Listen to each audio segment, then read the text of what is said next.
Hello, I'm back, and I'm going to be covering a few topics in this video. As the title placard says, I'll be covering more third-party bullshit. Um, I'll also be covering why this is indicative of industry standards ever lowering, and finally why this is also tied into the next video game crash, industry crash that's going to happen. So stay tuned after the cut. Okay, I'm back, and now it's time to talk about it. And I linked some articles in the description field from playerassets.com talking about this, except for one of the topics, which is pretty much general knowledge now. So I'm going to get down to it. And this is more third-party, just failure, okay? Now, people wonder why I talk about these things, because, I mean, this is unacceptable, okay? It's unacceptable that Ubisoft is delaying a game for the Wii U and putting it out for the other consoles first. And a game coming to our console is to be determined in the future as to when it's going to come out. You know, they don't know when it's going to come out. But when Rayman Legends was supposed to come out, they delayed it for 8 months. Well, not 8 months, 6 months, 5.5 months, 5 and almost 6 months. And it sold like garbage on everything but the Wii U.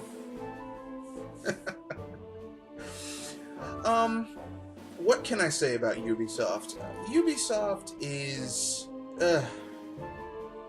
they want to be the European EA. That's something they said they wanted to be. And you know what? That's not a goal worth striving for. Which segues into the next third-party company that's just been messing up royally as of late. EA has been basically gerrymandering and jury-rigging the rating systems for Dungeon Keeper Mobile so that they can't get low scores. And if you do give them low scores, you can't actually put it on the thing. They want you to tell them why you're giving them a low score. Which should be obvious. They're nickel and diming the hell out of people to play a game that literally I can go and get, like, for $4 or $5, I can get both Dungeon Keeper 1 and Dungeon Keeper 2 on GOG and have a much more fun time than what EA has done with that game.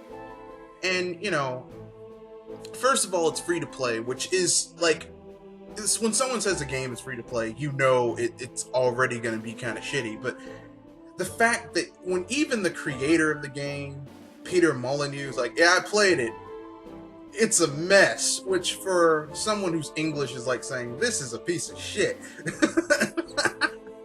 When the creator of a game they made the IP and they sold the IP and they look at it and say, ooh, this is fucked, you know it's bad. Okay. EA, thanks a lot. You took a franchise and just destroyed it. Thanks a lot. Thanks a lot. Which leads me to my next group, someone taking a franchise and running it into the ground. Warner Brothers Montreal, the studio that basically took over the reins of the Arkham franchise from Rocksteady, have been told by the publisher that they no longer have to spend any time or energy actually fixing the bugs and major problems with the game. From what I've heard, in reality, aside from the frame rate issues, the Wii U version of it is actually better in some regards.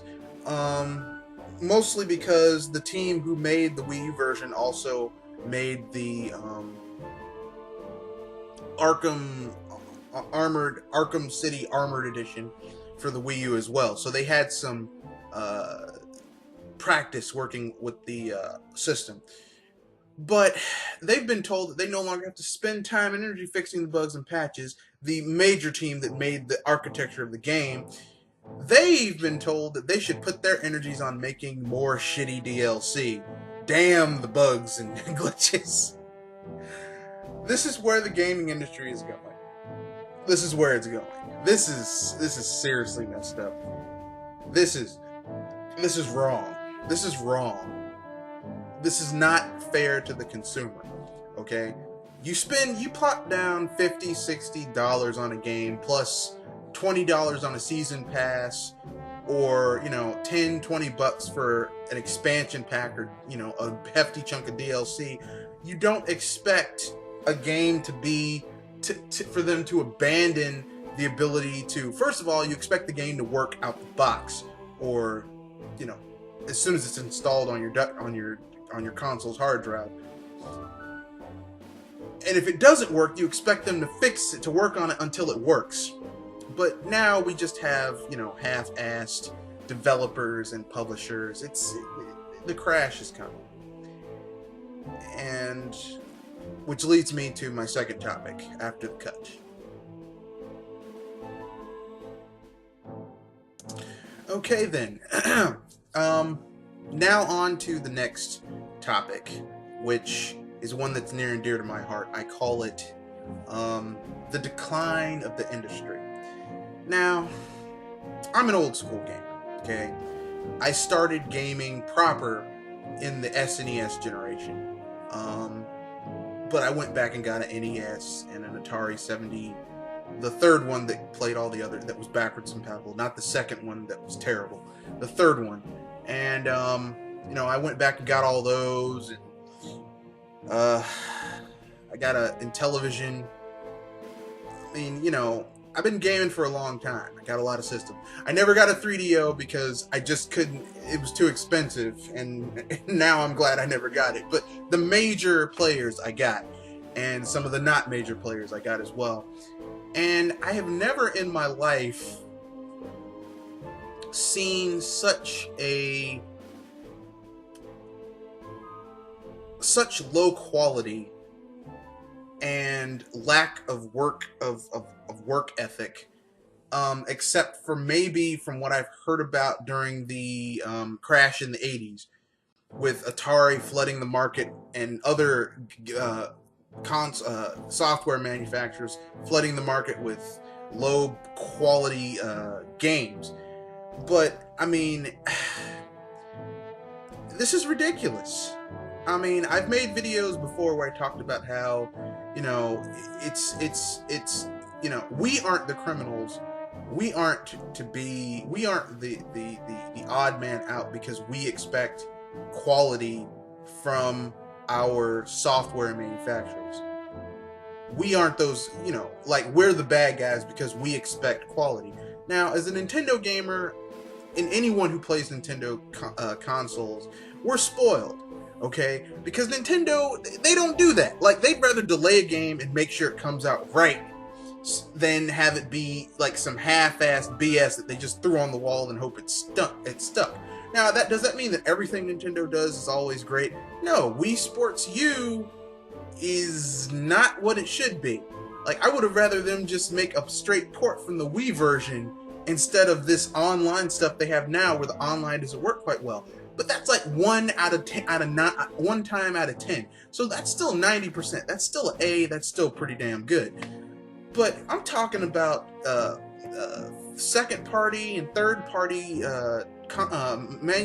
software developers and publishers coming out with some, I mean, just Warner Brothers. Oh, well, we can't be bothered with fixing this. Which I think it's ironic that Warner Brothers game manufacturing is doing this, because, hey, they owned Atari for a little bit, and guess what?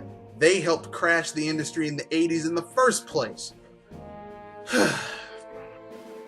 EA taking time-honored franchises and studios and grinding them into the ground. And yes, EA grinds these franchises into the ground, and studios. The heads of BioWare left. Greg Zeshik and Ray Musica. So basically, I mean, the soul of the companies are gone. So, I mean, is BioWare still BioWare? The people at the CEO who helped found PopCap left and took along like his right hand woman. They left. I mean, and those are just the companies that they've run to the ground. They're running Plants vs Zombies into the ground. They're running. They ran Mass Effect 3, Dragon Age 2 into the ground. SWTOR ran into the ground. Basically, EA takes good studios and good franchises, takes their IPs and runs them into the ground, runs the studio into the ground until it's nothing left, and then they discard them. Okay, or they keep the name of the studio, but it's all the people are gone, so it's like it's not the same place. This is what we've come to. This is the BS that we're seeing from these console manufacturers. I mean, from these software publishers, and you know, it's. I mean, it's either that or franchise saturation and fatigue, like Assassin's Creed. I'm tired of Assassin's Creed. I played 2 of them. I'm tired of it already. I mean, there's 6 games though. There's 6 Assassin's Creed. Assassin's Creed 1, Assassin's Creed 2, Assassin's Creed Brotherhood, Assassin's Creed Liberation, Assassin's Creed 3, Assassin's Creed 4. There's 6 games. 6! That's too many games in a franchise. And there isn't really, I mean, aside from minor things like, oh, well, they add a new weapon, the general gameplay of Assassin's Creed has not changed. Okay? You know, and there hasn't been enough of a general improvement, you know. You know, I mean, and with a new Assassin's Creed basically coming out every year now,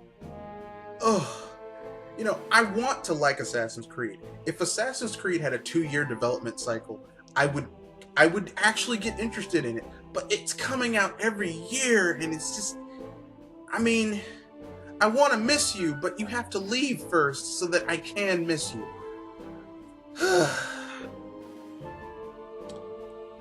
Well, this is all leading up to the crash, which I think it's going to come. And I think it's going to be hurt. It's gonna hit hard, and I'll tell you how hard it's gonna hit after the cut.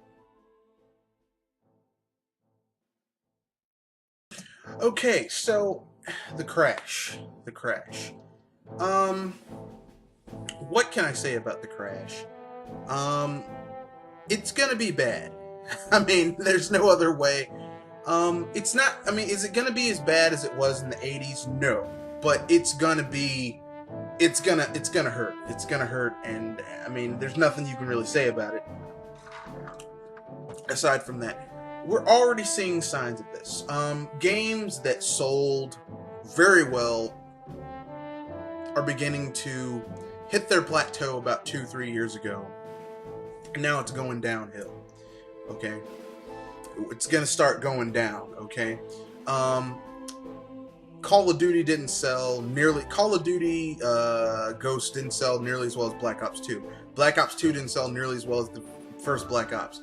Like, they're all like the law of diminishing returns. We've hit the saturation point. So basically, here's what's going to happen. A lot of the third-party developers are going to start trying to make something new, right? They're going to try and find the next new thing, right? And, you know, shooters are getting played out, but they're going to try and disguise shooters as something else. Hence why we've got Titanfall, which is another first-person shooter. Destiny, a first-person shooter, just slightly different. I mean, it's getting old very quickly. Sad things that people don't understand that it's inevitable. It's coming. It's sad, but what are you going to do?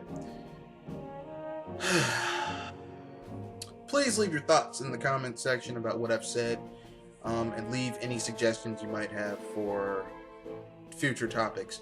Stay tuned for the rest of this week. I'll have my Nino Kuni review up and my day one review of RoboCop, the new RoboCop, compared to the old RoboCop. Wednesday.